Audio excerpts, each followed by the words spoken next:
Vivre FM podcast. Bonjour Stéphane Edelson. Bonjour Benjamin et salut Étienne. Bonjour Stéphane. Une semaine incroyable, hein, Benjamin. Vous avez vu cette chaleur et tout. Moi, j'ai observé les gens, les mecs torse nu en scooter quand même. Hein. Pas mal. On s'aurait cru à Saint-Trope. Alors pour ceux qui vont pas en vacances, on y est. Voilà. Faut aussi torse nu sur votre scooter, Stéphane ? Non, jamais. Hein, je garde mes C'est gants. risqué quand même. Voilà. Oui, c'est quand même risqué. Alors, N'importe quoi.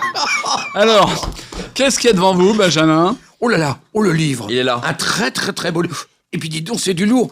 Ah, quand même. Et puis une belle couverture. Enfin, moi je dis belle parce que à la toucher, comme ça, elle est en relief. Voilà, C'est joli comme tout. C'est exactement ça, Benjamin. Il est lourd, il est dense, il est en relief. Il fait au moins 3 kilos, soit 1% du poids de Gérard Larcher. Et aujourd'hui, et je pense à vous, Benjamin, parce que même si vous n'avez pas accès à son contenu, il n'est pas inutile d'avoir une idée de son contenant sur un bouquin. Oui, le plaisir de lire, la forme du livre est primordiale. On ne sait si on soigne ou non les jaquettes dans les livres en braille, je ne sais pas. Benjamin, est-ce qu'on soigne, non ? Non, pas plus que ça. Mais c'est finalement, pas très utile. Mais finalement, se retrouver comme nous le faisons de nos jours avec des formats de lecture dématérialisés, inexistants, n'est-ce pas, au regard des non-voyants, comme un recul, un nivellement par le bas. Maintenant, cher Étienne, je perdais votre prénom, je suis désolé. Pouvez-vous nous en dire un peu plus sur ce livre ? Comme vous l'avez dit, la couverture elle est en relief puisqu'on peut deviner le titre à main nue. Enfant de Paris, 1939-1945. C'est un livre de Philippe Appeloig aux éditions Gallimard.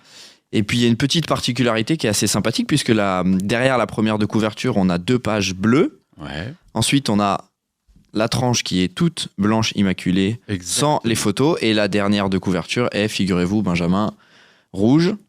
Bleu, blanc, la rouge, couleur de voilà. UFM et comme le drapeau de la France, bleu, blanc, rouge, exactement. Alors, rapidement, je vous raconte. Mon camarade Jacques-Étienne Stein m'en a fait cadeau, et je l'en remercie. Un hommage de Philippe Appeloig, graphiste de talent, qui a répertorié toutes ces plaques si différentes de nos disparus, assassinés pour faits de résistance, combat contre l'ennemi ou simplement parce que juifs, tziganes, communistes ou homosexuels, ou tout ça à la fois, c'est encore mieux, et qui habitent les murs de Paris à tout jamais.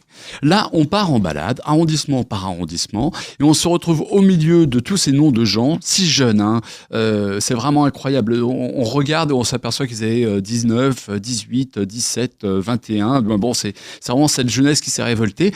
Et chaque plaque raconte à sa façon l'histoire de quelqu'un. Voilà, c'est un début de scénario.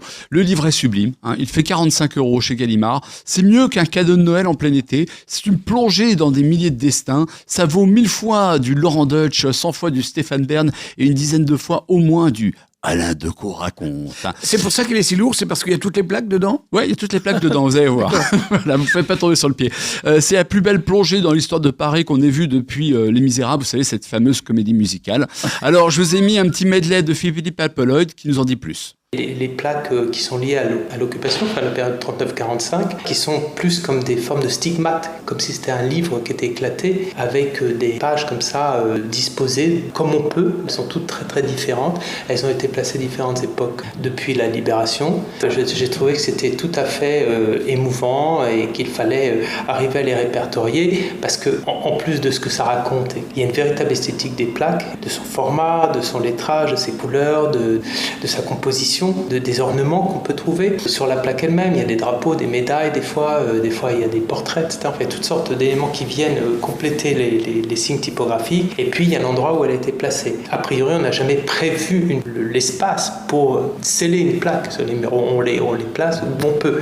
Donc elles sont sous des linteaux, entre une porte, une fenêtre, etc. Donc elles viennent vraiment se greffer en fonction de l'espace qui est réservé. D'où leur format différent. Et ça donne aussi des indices, vous voyez, sur ce qu'est l'architecture de Paris et sa diversité en fonction des différents quartiers. Voilà, alors je vous rappelle, Les Enfants de Paris, 1939-1945, 45 €, 1000 pages. Et maintenant, teaser de Next Week, en direct de l'Auberge du Clou, avenue Truden, qui diffusera bien évidemment ce soir la demi ou la quart de finale, je ne sais plus, avec toutes ces gonzesses qui vont échanger leur maillot. Donc l'Auberge du Clou, avenue Truden, la meilleure bière. On y va. Comment ça s'est passé ton bac ? Ça a été mon bac. Tu sais, c'est pas facile à mon âge de passer le bac. Il faudrait que tu passes tous les ans un nouveau bac. Chaque année, un nouveau bac. Chaque année un nouveau. Bon, alors c'était quoi la dernière épreuve ? C'était jeudi dernier ? Non, c'était vendredi dernier. Avant la canicule. Ouais, c'était avant la canicule. Ah, mais c'était le jour de la fête de la musique, le lendemain ? C'était le jour de la fête à la musique.